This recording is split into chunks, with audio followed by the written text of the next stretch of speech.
Yahweh. Yahweh. Yahweh Shah. Thou art an holy people unto the Lord thy God. The Lord thy God hath chosen thee to be a special people unto himself, above all people that are upon the face of the earth. The Lord did not set his love upon you, nor choose you, because ye were more in number than any people, but were the fewest of all people. But because the Lord loved you, and because he would keep the oath which he had sworn unto your fathers, hath the Lord brought you out with a mighty hand, and redeemed you out of the house of bondmen, from the hand of Pharaoh king of Egypt. Know therefore that the Lord thy God, he is God, the faithful God, which keepeth covenant and mercy with them that love him, and keep his commandments to 1,000 generations, and repayeth them that hate him to their face, to destroy them. He will not be slack to him that hateth him. He will repay him to his face. Therefore keep the commandments and the statutes and the judgments which I command thee this day to do them. Wherefore it shall come to pass, if ye hearken to these judgments, and keep and do them, that the Lord thy God shall keep unto thee the covenant, the mercy which he sware unto thy fathers. And he will love thee, and bless thee, and multiply thee. He will also bless the fruit of thy womb, and the fruit of thy land, thy corn, and thy wine, and thine oil, the increase of thy kine, and the flocks of thy sheep, in the land which he sware unto thy fathers to give thee. Thou shalt be blessed above all people. There shall not be male or female barren among you, nor among your cattle. And the Lord will take away from thee all sickness, and will put none of the evil diseases of Egypt, which thou knowest, upon thee, but will lay them upon all them that hate thee.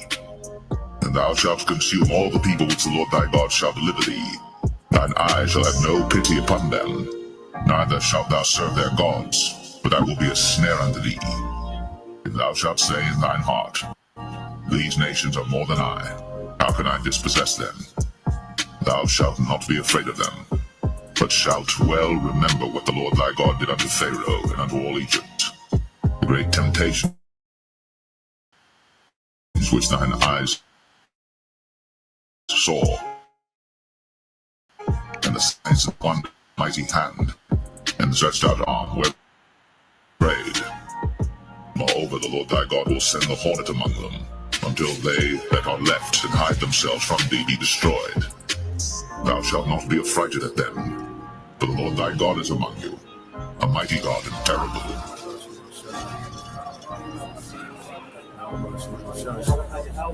Barakatah Yahweh Shah. Barakatah Yahweh. Barakatah Yahweh. Barakatah Yahweh Shah.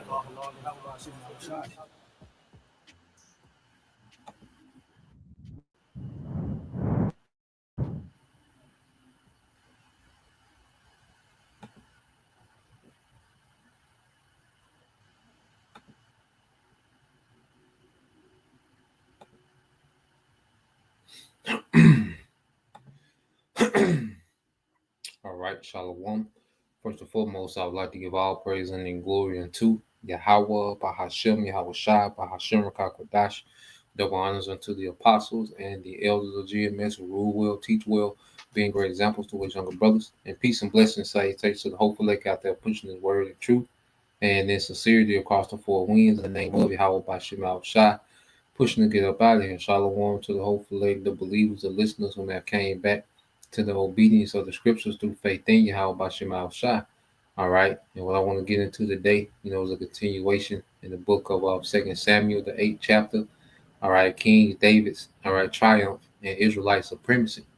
Okay. And what we have to understand is the house of David has been raised up in this time. All right. Because the Lord has been established true Israelite supremacy in the earth. Okay. Not Israeli supremacy, not American supremacy. Okay. The supremacy of this beast system, okay, that's what's established now. But true Israelite supremacy by the real Israelites. And when we read 2 Samuel, the 8th chapter, all right, we get a glimpse, okay, of how the Lord, used King David to triumph over the heathen, okay, and this is what's going to happen again through Yahweh Shai, so we're going to read these accounts, and we're going to tie it into prophecy of what's to come in this time. All right, pertaining to Israelite supremacy. Okay, but this is what King David and King Solomon had over the heathen was true Israelite supremacy. All right, we're gonna get that word supremacy. Okay, when we segue into the prophecy. Now, this is the book of Second Samuel 8:1, and it says, and after, all right, and after this, it came to pass that David smote the Philistines and subdued them, and David took Meth Gamah out of the hand of the Philistines, and he smote Moab and measured them with a line, casting them down to the ground, even with two lines measured, he put to death, and with one full line to keep alive. And so the Moabites became David's servants and brought gifts. Okay, so King David, he did population, he did execution. All right, population control on the Moabite men. Okay, he would measure off two lines, okay, to be executed and keep one full line, all right, to be his servants. Okay, it said David smote also had a Dazer, all right, the son of Rehob, king of Zobah, as he went to recover his border at the river Euphrates. Okay, so we're going to see King David just go on a run, and this is all right power. Okay, this is when you have raw power, when you're able to execute judgment, okay, on the heathen, okay, with no repercussions. Okay, that's when you have supremacy. See, we're not in the power. They try to say we're extremists and we black supremacy. We don't have authority to execute, all right, any supremacy in the earth.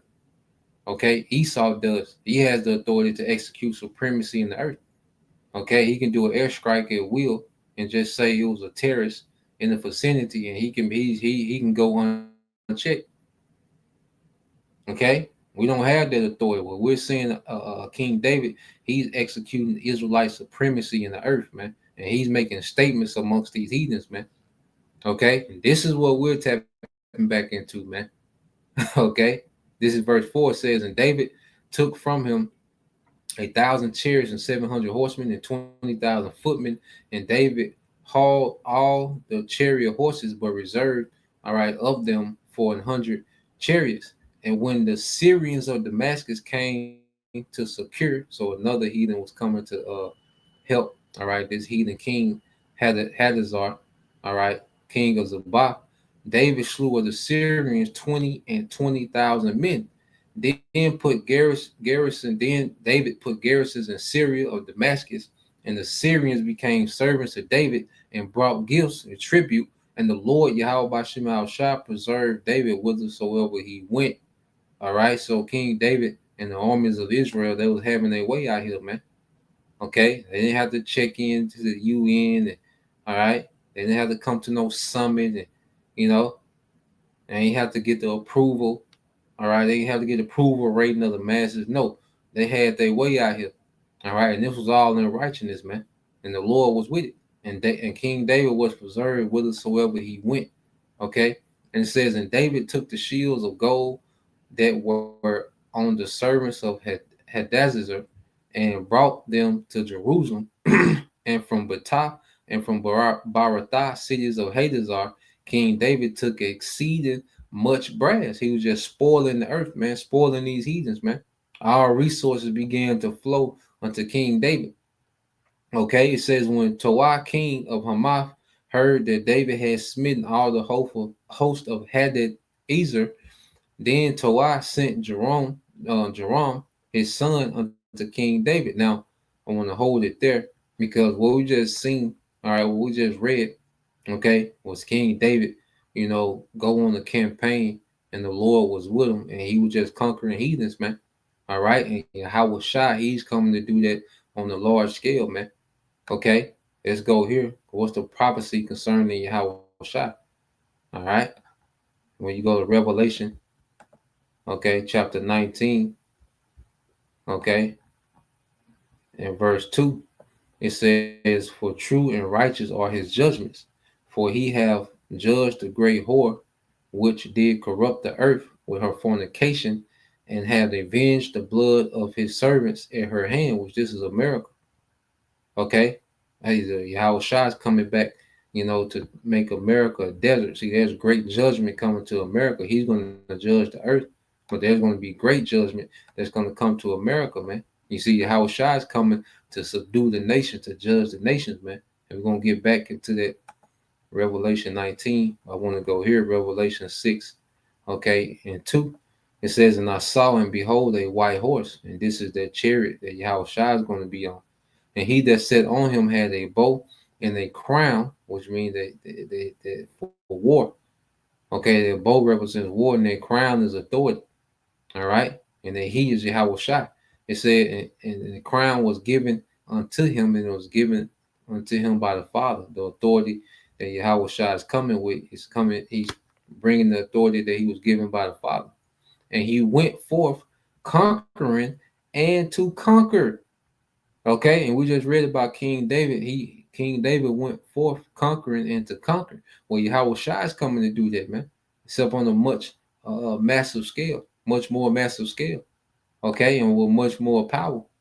Okay, so you go back to Revelation 19, verse 11.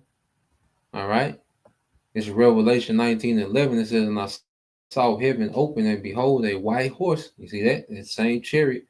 And he that sat upon him, Yahushua, was called faithful and true. And in righteousness he doth judge and make war.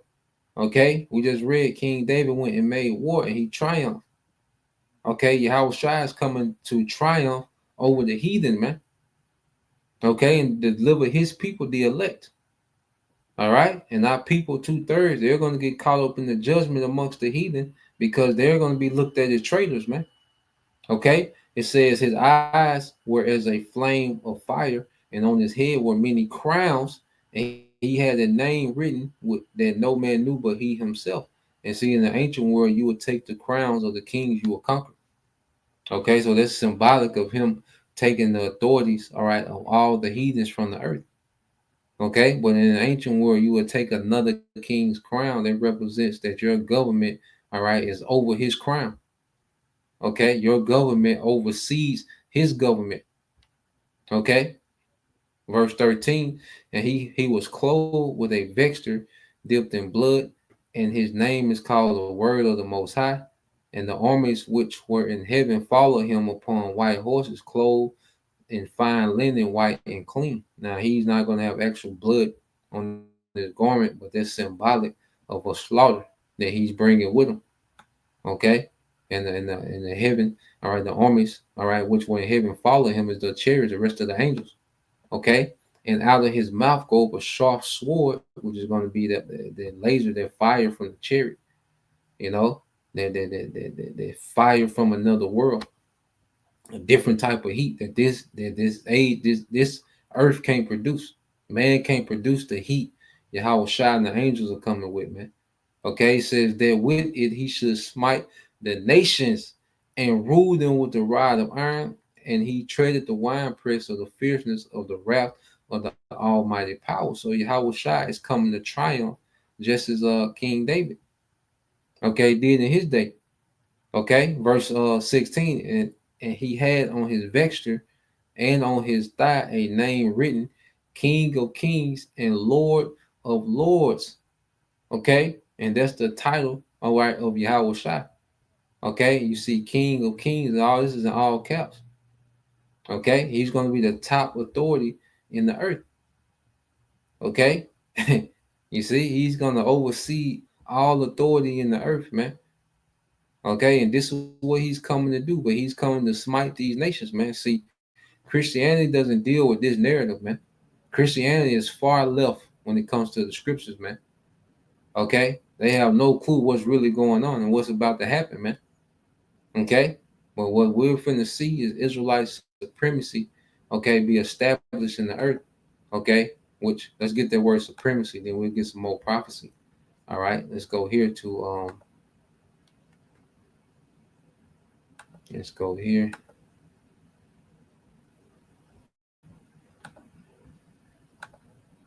All right, so you get that word supremacy.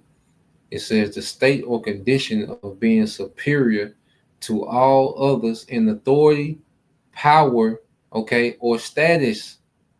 You see, the state or condition of being superior to all others in authority, power, and status, man. Okay, and right now Esau has the supremacy, But Yahweh Shai is coming to establish Israelite supremacy in the earth, man. Okay, you go into these synonyms, and we got authority, lordship, influence, dominance, preeminence. Okay, control, power. You see, and Yahweh Shai is coming to bring this to Israel. All right, dominion for Israel, beginning with the elect. Okay, and it's all throughout the prophecies, man. Okay, so let's go here. Um, uh,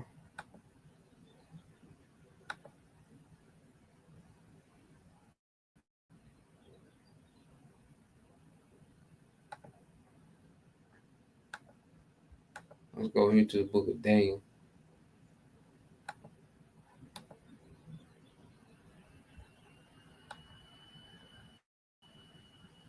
All right, it's the book of Daniel, chapter 7, and verse 13. Okay.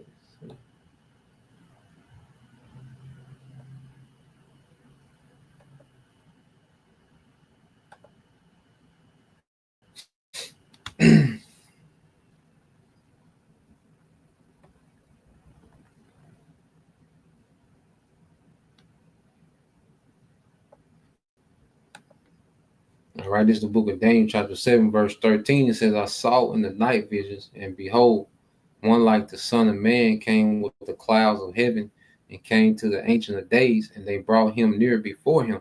Okay, so this is Yahweh Shai being brought to the Father, and this was after the crucifixion and the resurrection.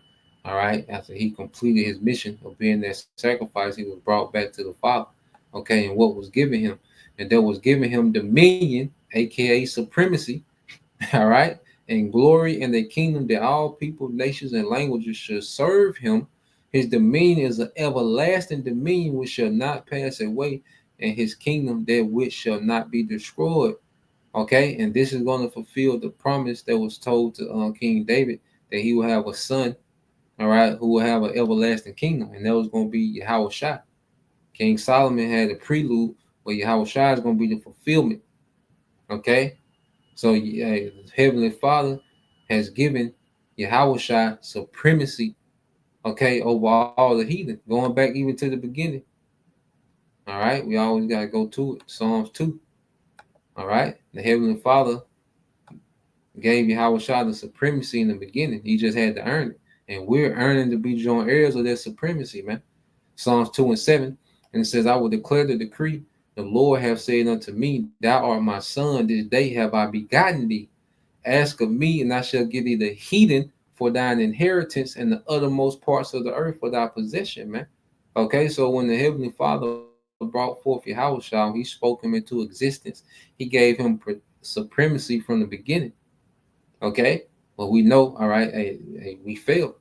As the sons of God, we failed. You know, Adam failed. You know, the sons of God fell in Genesis 6th chapter. Then you had, King Solomon, he reigned.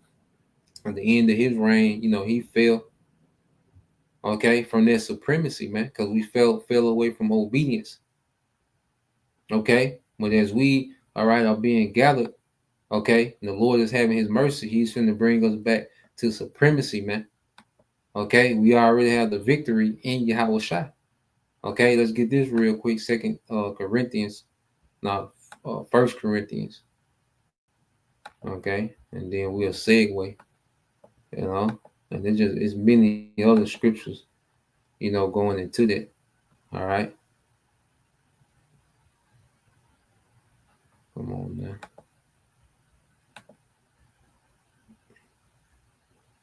now. All right. First Corinthians 15. Okay, and 47. It says, But thanks be to the Most High, which gives us the victory through our Lord Yahweh Shai of Mashiach, man. And we have victory over these heathens, man. Yahweh Shai is coming to wage war. And ultimately, before we get, the physical victory over the heathen, all right, we're getting a spiritual victory, and that's mainly overcoming ourselves, that old man. Through Yahweh Shai, we have victory over the old man. And ultimately, we're going to have victory in the earth over these heathen, man. That's why Apostle Paul exhorts us to do what? Therefore, my beloved brethren, be ye steadfast, unmovable, always abounding in the work of the Lord, for as much as you know that your labor is not in vain in the Lord. Okay? So we in a time now to tap in because the victory is at hand. We're dead to this world. This world is already conquered. Yahweh Shai has already conquered this world, man. Okay? He's just coming to claim his throne. He's coming to run through the heathen. The dominion's already given to Yahweh Shai. There ain't gonna be no back and forth when Yahweh Shai come. He's gonna run through the heathen and establish his dominion, his supremacy in the earth, man. And Lord will join heirs to that, man. Okay, let's get this real quick in Jeremiah, and then we'll segue back. All right, this is the book of Jeremiah, chapter 30, and verse 16.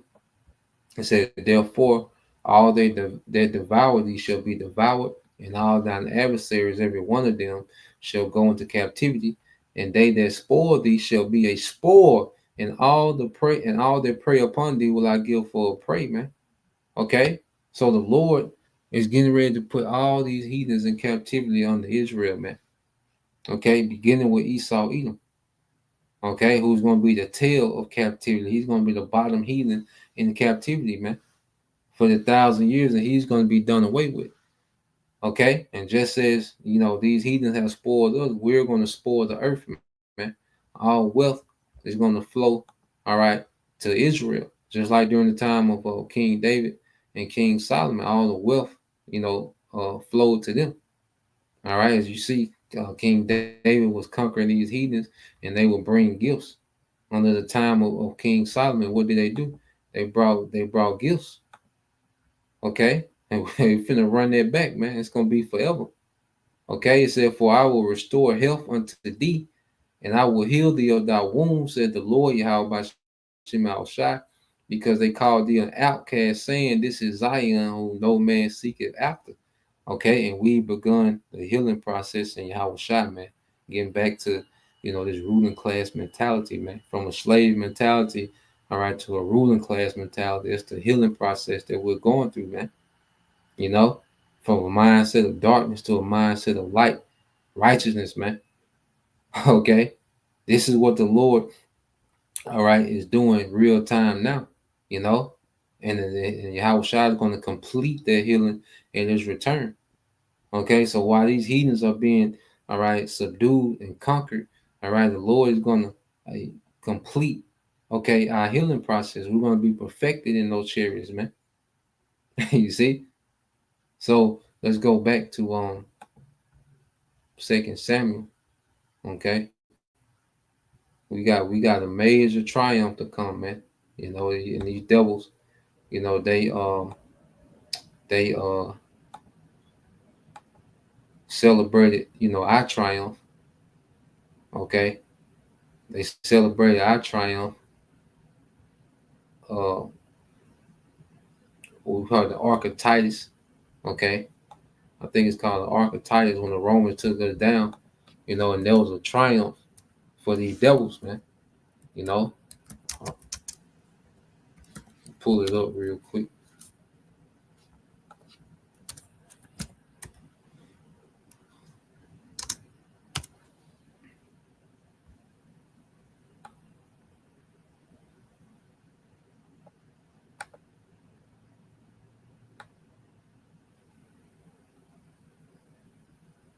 Yep. So let's go here just to go into a little history.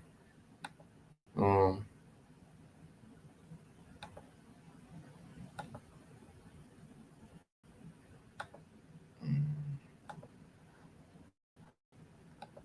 let's go here to the Ark of Titus.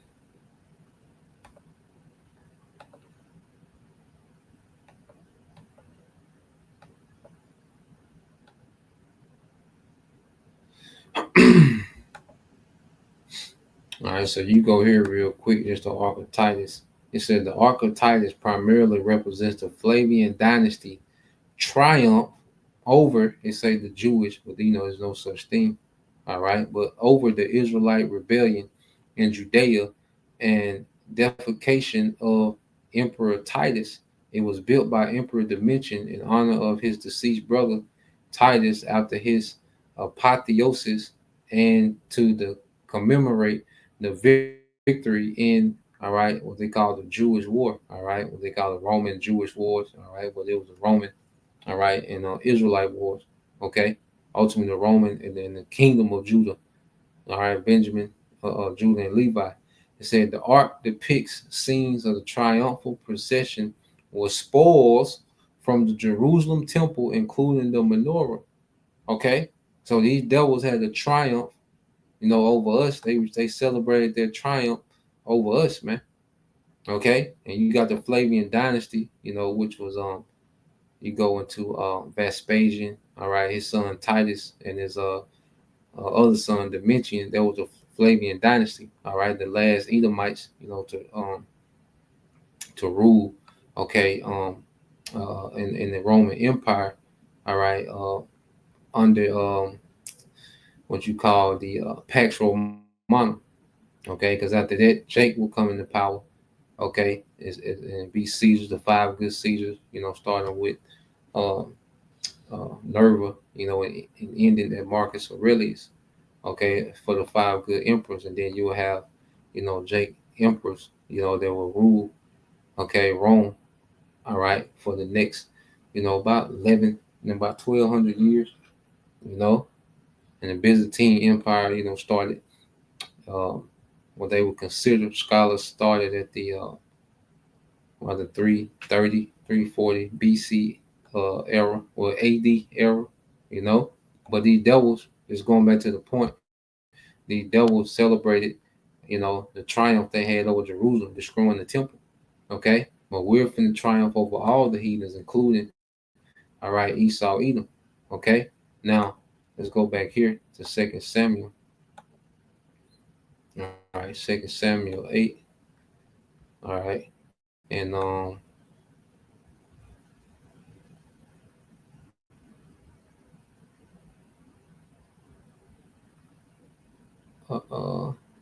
right, this Second Samuel 8:10 said, Then Tobiah sent Jerome, his son, unto King David to salute him and to bless him because he had fought against Hadadezar, all right, and smitten him. And Hadadezar had wars with Tobiah, and Jerome brought him vessels of silver and vessels of gold and vessels of brass. So David just got to reckon in. King David just got wealth coming from everywhere, just pouring in.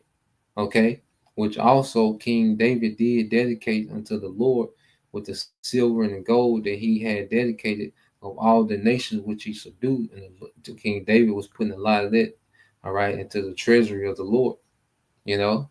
And it says, of Syria and the Moab and the children of Ammon and the Philistines and the Amalek, all right, and the spoil of Hadazazar, son of Rahib, king of Zobah. And David got him a name when he returned from smiting the Syrians in the valley of Salt, being 18,000 men. And he put garrisons in Edom. Throughout all Edom, he put garrisons, and they of Edom became David's servants. And the Lord preserved David whithersoever he went. All right, so King David had Esau in captivity, man.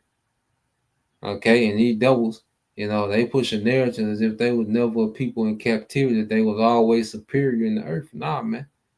All right, King David subdued the Edomites, including Amalek. Okay, and it says, and David reigned over all Israel, and David executed judgment and justice unto all his people. And Joab, the son of Jeriah, was over the host, and Jehoshaphat, the son of Ahilud, was recorder, and Zadok, the son of Ahitub, Ahitub, and Ahimelech, the son of Abiathar, all right, were the priests, and Sariah was the scribe, and Benaniah, the son of Jehoiada, all right, was over both the Cherethites and the Pelethites, and David's son were chief, all right, rulers.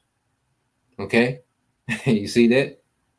So his sons, were princes in the land. Okay, and Israelite supremacy. All right, that was true time of Israelite supremacy, and we getting back to that. And it said King David, executed judgment and justice unto all his people.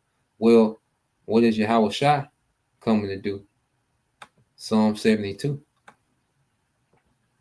Okay, You get that in Psalm 23. All right, Psalm 72 and 1, it says, give thy king thy judgments, O power, and thy righteousness unto the king's son. Okay, it says a song for Solomon, but in the spirit, who is it for? Okay, it said, he shall judge thy people with righteousness, and thy poor with judgment. The mountains shall bring peace to the hill, to the people, which is the mountains, the governments of Israel. They're gonna bring peace to Israel, and the little hills by righteousness, man. And eventually the heathens will get to enjoy a righteous kingdom. These little authorities, these little governments. Okay, because these heathens going to have structure, but they're going to have to answer to our government. Okay, they're going to have, their rank amongst themselves after their 1,000-year period, but they're going to have to always answer to the government of Israel. Isaiah chapter 2. Okay, and it's going to be a righteous government. Righteousness is going to flow, all right, from the top down to the bottom. Okay, he shall judge the poor of the people. He shall save the children of the needy, and shall break in pieces though oppressor. All right, which is Esau, Edom. Okay, and the rest of these heathens. That's why you're going to have the rule with the rod of iron. Okay, Israelite supremacy is going to be enforced with that rod of iron, man. Righteousness is going to be enforced with the rod of iron. Okay, and it's going to be through Yahweh Shah. So we seen King David given the authority to execute justice and judgment in the earth, where there's a son, okay, that will come from the line of King David that's prophesied to do that again, except it's going to be forever, okay? Because what we're seeing now is just a prelude, all right? But what's to come is going to be forever, okay? This is the book of Jeremiah 23 and 5. It said, behold, the days come, said the Lord, Yahweh Bashim al-Shai, that I will raise unto David a righteous branch. You see that? And a king shall reign and prosper, and shall execute judgment and justice in the earth. Okay, so there's a king promised to come from King David. Now remember, this is in Jeremiah. This is generations, all right, several generations after, all right, King Solomon. So who is this king? Okay, who's going to execute judgment and justice in the earth? All right, that's Yahweh Shai. Because Christians try to confine, who they call Jesus to the spirit, to heaven. Like he's not going to come and get the earth together, man. They try to make it seem you have to die and go to the heaven to see him, and that's the only access you can know. He's going to come here and establish a righteous kingdom here, okay, forever. You see, it says in his days Judah shall be saved, the southern kingdom, and Israel, the northern kingdom, shall dwell safely. And this is his name whereby he shall be called, the Lord Yahweh Bashim al-Shai, our righteousness. Okay, you see. So Yahweh Shai is coming to do what King David done on a much larger scale, and he's going to showcase way more power. Okay, so this is where we at. Lord will, you brothers, and you sisters, were edified. So Lord will, we keep continuing on. All right, in the book of 2 Samuel, and go on into Kings as well. So that was the point. All right, till next time, say Shalom. Kwam Yashala, Abab, Abal, Soon, Shalom.